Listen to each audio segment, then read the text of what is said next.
नमस्कार, बहुत स्वागत है आपका खबर भारत में। मैं हूं आपके साथ संगीता श्रीवास्तव। मध्य प्रदेश में जनपद पंचायतों के चुनाव में बीजेपी का परचम लहराता दिख रहा है। जनता ने शहर से लेकर गांव तक भगवा लहरा दिया है। अध्यक्ष और उपाध्यक्षों के लिए दूसरे चरण का चुनाव है और दोनों पार्टियां पुरजोर तरीके से अपने अपने दावे पेश कर रही हैं। प्रदेश के 143 जनपद पंचायतों के अध्यक्ष चुने जाना है। बीजेपी का दावा है कि जनता का विश्वास बीजेपी के साथ है, तो ऐसा भी नहीं है कि कांग्रेस कहीं पीछे छूट गई है। पहले चरण के चुनाव में बीजेपी प्रदेश अध्यक्ष वीडी शर्मा के मुताबिक 170 जनपदों में से 121 पर भाजपा के समर्थक जीते हैं, तो वहीं 43 जनपदों में कांग्रेस समर्थक है, जबकि कांग्रेस का दावा है कि 89 जनपदों में उसके अध्यक्ष बने हैं। अब तक जो चुनाव हुए हैं उसमें बीजेपी का परचम दिख रहा है। इसके बाद अब शहर से लेकर गांव तक मध्य प्रदेश की तस्वीर कैसी बनेगी, क्या कैसी रहेगी ग्राम तस्वीर, और विकास के दावे जो किए गए थे जनता से वो पूरे होंगे और जनता कितनी उम्मीद रखे, चर्चा आज हमारी इसी पर होगी। हमारे साथ जो मेहमान जुड़ेंगे उनका हम आपसे परिचय करा देते हैं। कांग्रेस प्रवक्ता हमारे साथ डॉक्टर राम पांडे जुड़ेंगे, धन्यवाद। और बीजेपी प्रवक्ता अभय प्रताप सिंह हमारे साथ जुड़े हैं, और पत्रकार सुरेश शर्मा जी हमारे साथ जुड़े हैं। आप तीनों का बहुत स्वागत है। और इसी पर बात करने के लिए हमारे साथ सहकारिता मंत्री अरविंद भदौरिया जी भी जुड़े हुए हैं। सर, बहुत स्वागत है आपका।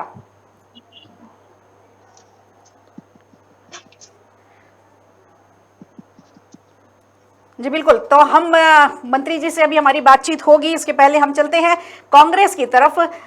कांग्रेस के लिए राम पांडे जी, आपसे आज ये सवाल है हमारा कि आज छिंदवाड़ा जो कमलनाथ जी का गढ़ है वहां पर भी बीजेपी ने सेंध लगा दी है।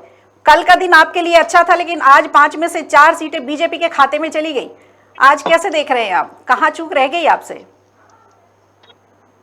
अभी भारतीय जनता पार्टी के पूर्व अध्यक्ष नितिन गडकरी जी ने कहा है कि वर्तमान में राजनीति केवल सत्ता प्राप्ति के लिए रह गई है, काम धाम कुछ नहीं करना है।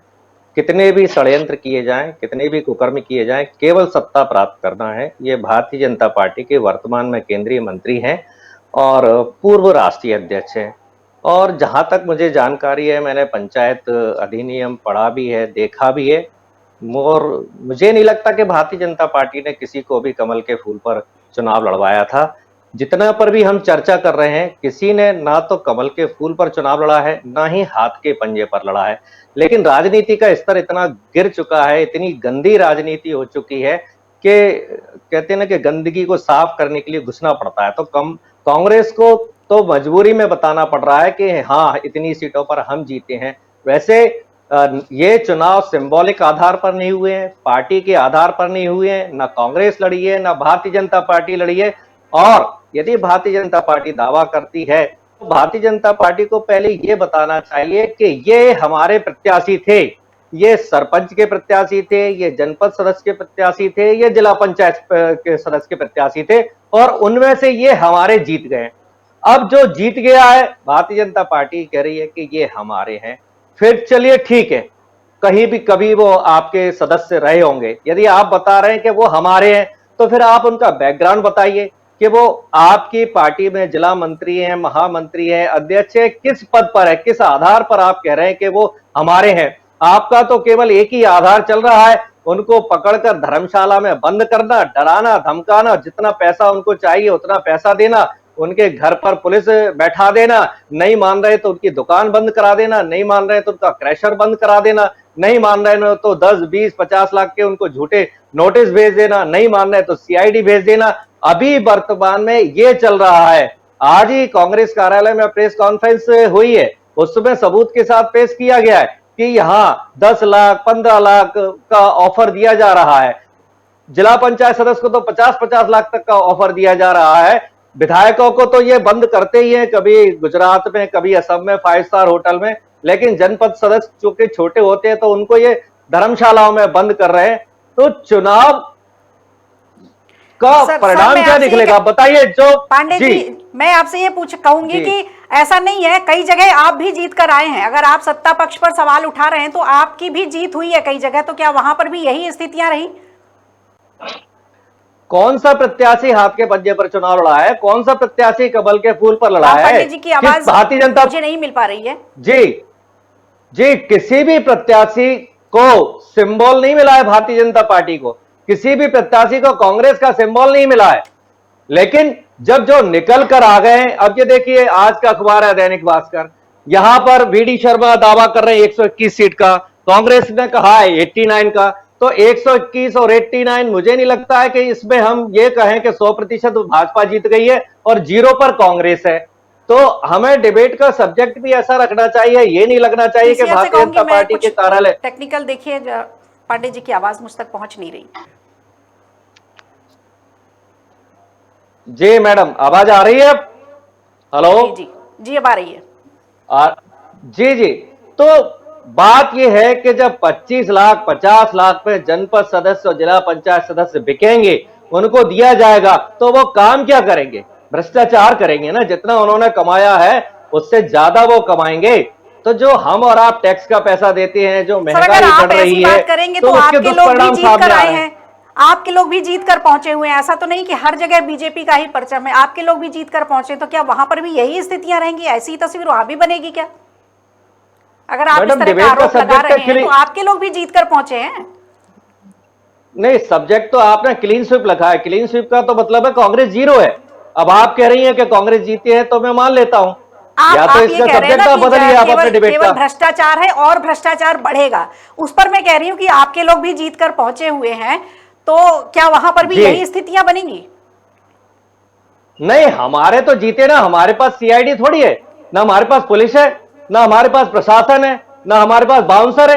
अब आप देखिए मध्य प्रदेश के हर जिले में बाउंसर लगा रखे भारतीय जनता पार्टी ने इनके सदस्यों को बंद करने के लिए। क्या पुलिस पर विश्वास नहीं है? मध्य प्रदेश में इतनी ज्यादा अराजकता और अपराधीकरण हो गया है कि आपको जनपद सदस्य और जिला पंचायत सदस्यों को बंद करने के बाद आपने बाउंसर लगा रखे हैं। कहां आप किस दिशा में देश को ले जा रहे हैं? कांग्रेस को जो जीते हैं उनको कोई पैसा, पुलिस प्रशासन, सीडीआई, ईडी, इनकम टैक्स, किसी का उसमें कोई रोल नहीं है। वो बेचारे अपनी मेहनत से जीत कर आए, लेकिन जब वो जीत कर आ गए हैं तो उनके व्यापार पर चोट पहुंचाई जा रही है। वैसे ही तो देश की अर्थव्यवस्था चौपट हो रही है, व्यापार गड्ढे में जा रहा है, और उसके बाद जो जीत कर आ रहे हैं उनको नोटिस दिया जा रहा है, उनके व्यवसाय को बंद किया जा रहा है, उनको पुलिस की धमकी दी जा रही है। हमारे साथ बीजेपी प्रवक्ता भी जुड़े हुए हैं, हम उनसे ले लेते हैं आपके सवालों का जवाब, आमने सामने बातचीत हो जाएगी। अभय जी, बहुत सारे आरोप लगाए हैं राम पांडे जी ने कांग्रेस की तरफ से। अब आप ये बताइए कि 170 सीटों की बात थी जब, और 180 और 89 की बात की जा रही है, तो ये गणित कुछ गड़बड़ दिख रहा है, क्योंकि 121 की बात कर रहे हैं और आप 89 की बात कर रहे हैं, तो टोटल तो उसका 210 होता है जाकर कि ये किस तरह का गणित है? जनता जिसने वोट दिया है वो भी उलझ के रह जाएगी। देखिए, कांग्रेस तो हताशा की ओर है। कांग्रेस अब वो सारे आरोप लगाएगी जो कांग्रेस करते आई है। जहां इनके लोग जीत गए हैं उनको ईमानदार बताएंगे, जहां हार गए हैं उसको जो है ये एक अनैतिक तरीके से जीते हुई जीत बताएंगे। ये हमेशा से पंचायत राज व्यवस्था को इस तरह से धन बल से, बाहुबल से हासिल करते रहे हैं, इसलिए ये सारे अनुभव इनके पास हैं। आज भारतीय जनता पार्टी को जनता के आशीर्वाद से उनकी योजनाओं को समर्थन मिला है, उनके कामों को समर्थन मिला है। इतनी व्यापक जीत जो जनपद में हुई है, कल भी जो है हमारे प्रदेश अध्यक्ष जी ने स्पष्ट किया था कि कल जो 170 जगह हुए उसमें हम जीते, आज 143 जगह जो हो रहे हैं उसमें हम 100 के करीब पहुंच गए हैं। तो हम लगातार, हमारे जो जनपद अध्यक्ष जीत रहे हैं वही तो जनता की सेवा करेंगे। जो पार्टी जो योजनाएं जाएंगी जनता के बीच में, यही तो एजेंसियां हैं जो नीचे जाके योजनाओं को नीचे क्रियान्वित करेंगी। तो इन सब पर भारतीय जनता पार्टी के कार्यकर्ताओं को चुनना और उन सदस्यों जो चुनकर जनता से आए उन्होंने भारतीय जनता पार्टी पर भरोसा व्यक्त किया, इन पर भरोसा व्यक्त किया ही नहीं। इनकी 15 महीने की सरकार देख चुके थे कि ये कैसे झूठे वादे करके आए थे और उन्होंने कर्जा माफ किया। इनके तो राहुल गांधी जी कह गए थे उज्जैन में कि 10 दिन में अगर अभी पांडे जी का आरोप ये है कि जिस तरह से भ्रष्टाचार किया है, भ्रष्टाचार से जीत कर आए हैं और आगे और भी भ्रष्टाचार करेंगे। इस पर आपका क्या जवाब होगा? मैं आपसे वही तो कह रहा हूँ कि ये अपने निजी अनुभव बता रहे हैं, ये अपने कार्यकाल के अनुभव बता रहे हैं, इसलिए ये ऐसे आरोप लगा रहे हैं। ये चुने हुए लोगों का ये जो है जनता के वोटों से जीते हुए लोगों का इस तरह से अपमान कर रहे हैं। ये इन्हें हाथ नहीं लग पाया तो ये दूसरों की जीत को इस तरह की जीत बता रहे हैं। ये इनकी हताशा का प्रतीक है। जनता ने माननीय प्रधानमंत्री नरेंद्र मोदी जी, माननीय मुख्यमंत्री शिवराज जी और हमारे संगठन के माननीय प्रदेश अध्यक्ष वीडी शर्मा जी, पूरे संगठन ने पूरी मेहनत के साथ जनता का आशीर्वाद और भरोसा प्राप्त किया है। काफी जो है हमारे कार्यकर्ता 12 महीने नीचे जाते हैं, संगठन कार्यालय कार्यक्रम हमारे चलते हैं, उसका ये परिणाम है। चलिए, बीजेपी का कहना यह है कि जनता का विश्वास हमारे साथ है। हमारे साथ वरिष्ठ पत्रकार सुरेश शर्मा जी जुड़े हुए हैं। सर, आप किस तरह से इसको देख रहे हैं, जिस तरह से अभी ये ग्राम तस्वीर निकल कर आ रही है मध्य प्रदेश में जनपद पंचायतों के, जिस तरह से परिणाम निकल कर आए हैं, अब मध्य प्रदेश के ग्राम की सरकार, शहर की सरकार की किस तरह की तस्वीर बनती दिख रही है और किस तरह से अब इसका विकास होगा? देखिए, मैं एक बात से सहमत हूँ कि मध्य प्रदेश में दलीय आधार पर त्रिस्तरीय पंचायत राज चुनाव नहीं हुए जी। इसलिए दलों के आधार पर बांटना तत्काल समझ में नहीं आता। यही कारण है कि राजनीतिक पार्टियां अपने अपने समर्थकों की सूची जारी कर रही हैं कि हमारे ये समर्थक विजयी होकर के आए। कोई भी राजनीतिक पार्टी यदि ये कहती है कि हमारा प्रत्याशी जीत करके आया है, तो मुझे लगता है वो सही वाक्य नहीं है। इसलिए पंचायत राज का जो कार्यक्रम है उसमें सभी राजनीतिक दलों को मिलकर सरकार और ग्राम क्षेत्रों का जो विकास है उसके ऊपर केंद्रित करना चाहिए जी। दूसरा, मेरा मानना है कि भ्रष्टाचार के बारे में बहुत ज्यादा शोर मचाने का इसलिए कारण बन जाता है क्योंकि जीत न पाए, यानी जो एक मुहावरा है ना कि नाच न जाने आंगन टेढ़ा, यानी स्थिति यह है कि यदि आप नहीं जीत रहे हैं तो आप भ्रष्टाचार का आरोप लगा दीजिए। अब आप एक बात बताइए, मैं अभी सुन रहा हूं हमारे दोनों मित्रों को, उनका कहना यह है कि लाखों रुपया देकर के जनपद के सदस्य को खरीदा जा रहा है। अब वो भ्रष्टाचार करेंगे, जब लाखों में खरीद ही लिए गए हैं तो भ्रष्टाचार कौन करने देगा फिर उनको? तो जिनके पास पैसे भी आ गए और भ्रष्टाचार भी करेंगे। ये तो हम सुना करते थे, हम लंबे समय से हम लोग भी खबर बनाते रहे हैं कि जिन्होंने ज्यादा पैसा खर्च करके चुनाव जीता है वो लोग चुनाव के बाद जो है उसका रिकवर करेंगे। ये तो हम समझते थे, सुनते थे। आज पहली बार सुना है कि जो बिका है और बिक करके उसने पैसे ले लिए और उसके बाद भी वो भ्रष्टाचार करेगा, ये मैं पहली बार एक नए अनुभव से रूबरू हो रहा हूँ। इसके बाद मैं अपनी निकाय चुनाव में इस बार जिस तरह की तस्वीर निकल कर आई है, सर, आप राजनीतिक विश्लेषक, बहुत टाइम से मध्य प्रदेश की राजनीति को समझते रहे होंगे। 40-50 साल पहले अगर हम लोग देखें तो इस तरह के चुनाव नहीं होते थे। अभी कुछ साल पहले भी देखें तो निकाय चुनाव तो लगभग इस तरह के नहीं होते थे कि जिस तरह से अब जीत के बाद प्रत्याशी का फूल मालाओं से स्वागत हो रहा है, फूलों की वर्षा हो रही है। तो पहले तो ये शांतिपूर्ण तरीके से बना दिए जाते थे, पंच बन गया, सरपंच बन गया, इतना हो हल्ला नहीं होता था। लेकिन इस बार इसको भी एक बड़े पैमाने पर दोनों दलों ने अपने अपने समर्थकों के साथ चुनाव परिणाम का जश्न मनाते हुए दिख रहे हैं। अब ये देखने में आ रहा है कि ये जो जीत के प्रत्याशी हैं ये अपने अपने क्षेत्र में जा करके क्या इसी तरह से ये फूलों की जो खुशबू और बयार जो है उसमें दब जाएगी गांव की और ग्राम की सारी अव्यवस्थाएं, सारी गंदगी, या फिर वहां से कुछ एक नई तस्वीर और नई खुशबू निकल कर आएगी विकास की? काफी लंबा सवाल था आपका, इसके बावजूद सवाल मेरा ये सर, मैं शॉर्ट में बता देती हूँ कि जीत के प्रत्याशी, मैं समझ गया आपके सवाल को। मैं ये कहना चाहता हूं कि पहले जो ये निर्वाचन थे सरपंच के, जनपद के और जिला पंचायत के, ये पार्षद के भी, ये एक जिम्मेदारी थी। ये महसूस होता था कि यदि आज मैं पार्षद बन गया हूं या सरपंच बन गया हूं तो मैं एक गांव के प्रति और मेरे मोहल्ले क्षेत्र के प्रति जो वार्ड बना हुआ उसके प्रति जिम्मेदार हूं। पंच जो बनता था वो जिम्मेदार माना जाता था। आज अच्छा, उस समय क्या है, इतना बजट भी नहीं होता था कि वो बहुत ज्यादा कोई खेला करे, तो इसलिए गांव के साहूकारों से, बड़े लोगों से मदद लेकर के ग्राम पंचायतें विकास करती थी और वार्ड शहरी क्षेत्रों में भी इसी तरह लगभग विकास होता था।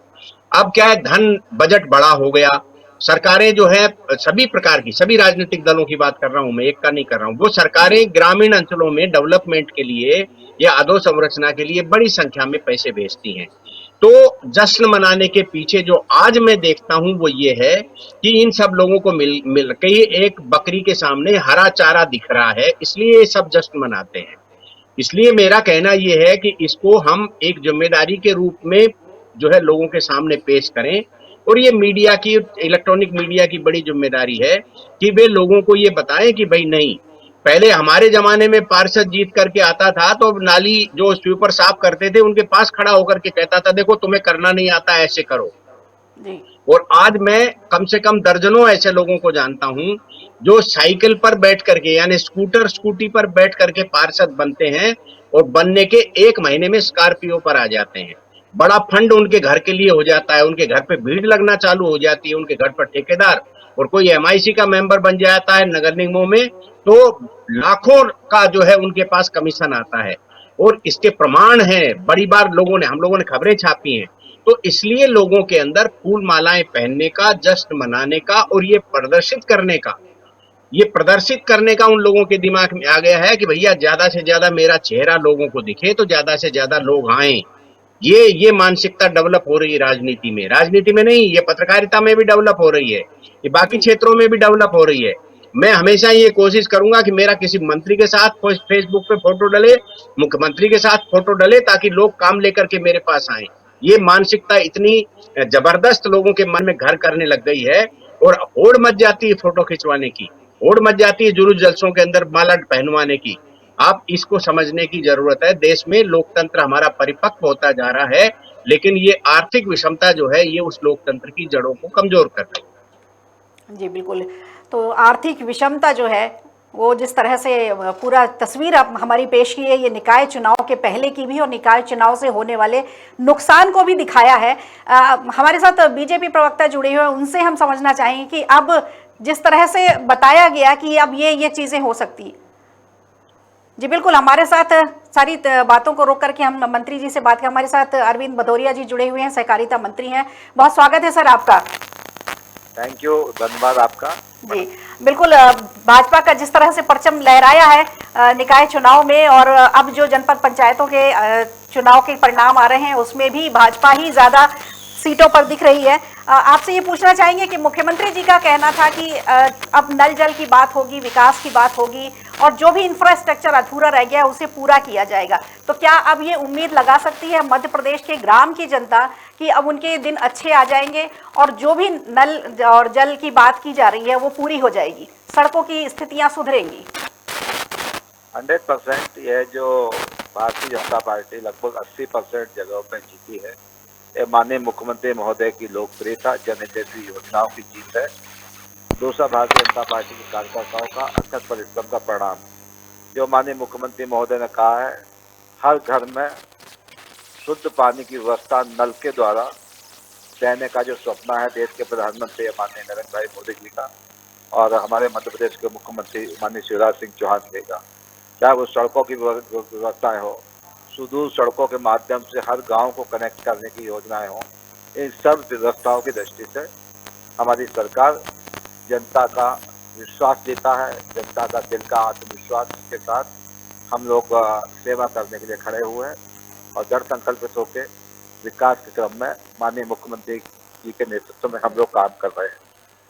जी बिल्कुल, अब जिस तरह से तस्वीर निकल कर आ रही है इसे लिटमस टेस्ट माना जा रहा था सरकार का, और 2023 की इसे तैयारी भी मानी जा रही थी। अब लेकिन जो जीत के प्रत्याशी जो जीत कर आए हैं, और उनके लिए क्या संदेश होगा? क्या उनको भी इस तरह की सलाह और इनके लिए मशवरा होगा कि वो अपने अपने क्षेत्र में जा करके उसी तरह से काम करें जिस तरह से जनता ने उन्हें प्यार से वोट दिया है, सम्मान से वोट दिया है, तो उनकी पूरी बातों को मद्देनजर रखते हुए उनके विकास के कार्यों को पूरा करें? ये जीत के प्रत्याशियों के लिए क्या ऐसा संकेत आपकी तरफ से होगा?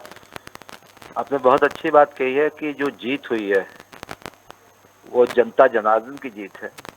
हम उनके सेवा भाव से विनम्रता के साथ इस जीत को स्वीकार करते हुए लगातार उनके सुख दुख के भागी बने और विकास के क्रम में हम लोग लगातार आगे बढ़ते रहे। जनता जन हिताय और जन सुखाय दोनों बातों को लेके जनता जनार्दन के बीच में हम लोग खड़े रहें और विनम्रता के साथ रहें। कई बार लोग अहंकार में आ जाते हैं, तो अहंकार में न रहते हुए सरकार से राजनीति करेंगे यही हमारा आपके चैनल के माध्यम से विनम्र प्रार्थना है सभी लोगों को। जी जी सर, आप ग्वालियर चंबल संभाग से आते हैं और जिस तरह से अभी वहां पर निकाय के चुनाव हुए और जिस तरह के परिणाम आए हैं वो भी भाजपा के पक्ष में गए हैं। हालांकि ग्वालियर में महापौर कांग्रेस की है, लेकिन सबसे ज्यादा चिंता वहां के जो पुरातात्विक तस्वीरें हैं, धरोहर हैं, उनको लेकर के भी बहुत सारी बातें सुनने में आती हैं कि उन धरोहरों के संरक्षण के लिए कुछ किया जाएगा।